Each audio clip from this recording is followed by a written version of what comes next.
নমস্কার। জ্যোতিষ বিদ্যারত্ন শ্রী নিত্যানন্দ। আশা করি সকলে ভালো আছেন। আলোচ্য বিষয় মঙ্গল, মঙ্গলের ভাব বিচার, মঙ্গলের সুপ্রভাব এবং মঙ্গলের কুপ্রভাব, মঙ্গল অশুভ বা মাঙ্গলিক যোগ থাকলে জাতকের জীবন কি হয়ে থাকে এবং মঙ্গলের এই কুপ্রভাব থেকে মুক্তি পাওয়ার তার প্রতিকার কি। তা মঙ্গল হলো লাল গ্রহ, মঙ্গলকে লাল গ্রহ হিসাবে পরিচিত। মঙ্গল তেজময়, দীপ্তময়, সূর্য বীর্য, সেনাপতি এবং যোদ্ধাই কুমার মঙ্গল।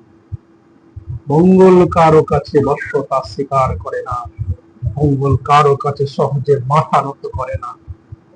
মঙ্গল যুদ্ধ এবং সংগ্রামের মধ্য দিয়ে বীরত্ব এবং রাখাই মঙ্গলের ধর্ম এবং ব্রত।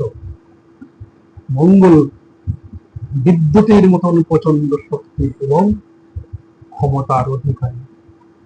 মঙ্গল সহজে কার কাছে বশ্যতা স্বীকার করতে চায় না। মঙ্গল জাতকের জীবনের সঞ্চার করে জাতককে তেজময়, বীর্যময়, শক্তিময় করে তোলে। মঙ্গল কারো কাছে বশ্যতা স্বীকার করতে চায় না। তাই মঙ্গলের সুপ্রভাব এর ফলে বা জ্যোতিষ শাস্ত্র অনুসারে মঙ্গলের সঙ্গে ভূসম্পত্তি, নির্মাণ কার্য, ভাতা এবং আত্মীয় স্বজনের সঙ্গে মঙ্গলের সম্পর্ক ওতপ্রোতভাবে যুক্ত আছে। মঙ্গল মেষ এবং বৃশ্চিক রাশির মঙ্গল নিজস্ব ঘর। মঙ্গলের উচ্চস্থ ঘর বা তঙ্গিস্থ ঘর মকর রাশি এবং নিচস্থ ঘর হচ্ছে কর্কট রাশি। মঙ্গলের দৃষ্টি চতুর্থ, সপ্তম এবং অষ্টমের মঙ্গল দৃষ্টি দিয়ে থাকে। মঙ্গলের প্রিয় মাস বৈশাখ এবং অগ্রহায়ণ মাস। মঙ্গল 4টি ঘরে সর্বদা শুভ অবস্থান করে থাকে এবং লগ্ন, দ্বিতীয়, ষষ্ঠ, সপ্তম, অষ্টম এবং দ্বাদশে অশুভ বা মাঙ্গলিক যোগ সৃষ্টি করে থাকে। এই মাঙ্গলিক যোগ সৃষ্টি করার ফলে জাতকের জীবনে অনেক সমস্যার মধ্য দিয়ে অতিবাহিত হয়।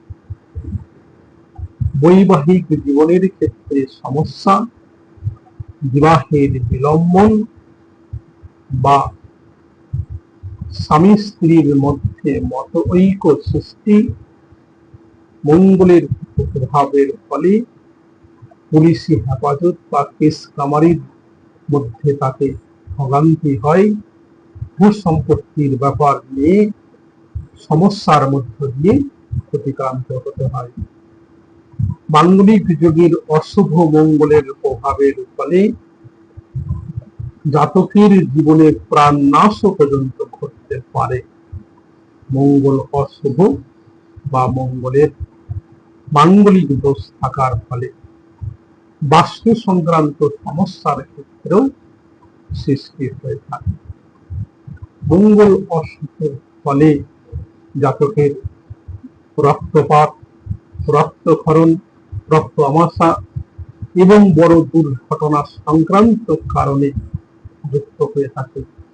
জাতকের স্কিনের সমস্যা, ব্যথা, পোড়া জাতীয় সমস্যা, টিউমার প্রভৃতি দুরারোগ্য ব্যাধি এবং অস্ত্রোপচার প্রভৃতি এই মঙ্গলের অশুভ প্রভাবের ফলে ঘটে থাকে।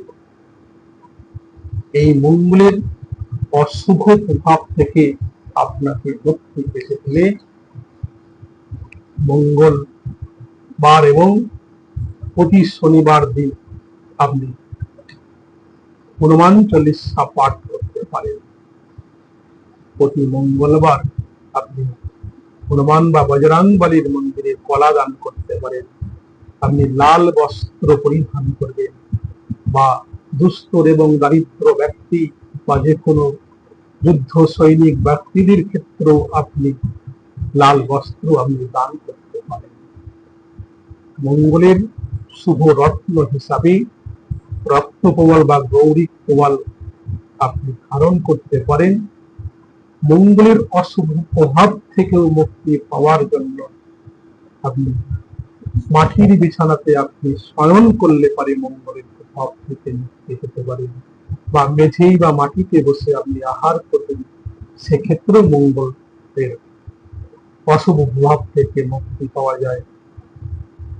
মঙ্গলের অশুভ প্রভাব বা বিবাহের বিলম্বন থাকলে সেই ক্ষেত্রে আপনি সুন্দরকাণ্ড আপনি পাঠ করতে পারেন, এবং কালী মন্দিরে আপনি 27 দিন সিঁদুর দান করতে পারেন, এবং হনুমান মন্দির প্রতি মঙ্গলবার আপনি দর্শন করুন। হনুমান মন্দির থেকে মুখে সিঁদুর এনে আপনি কপালে লাগান, এবং মঙ্গলবার আপনি নিরামিষ আহার করুন। লবণজাত জিনিস থেকে আপনি এড়িয়ে চলুন। মঙ্গলের এই কুপ্রভাব থেকে মুক্তি পাওয়ার জন্য আপনি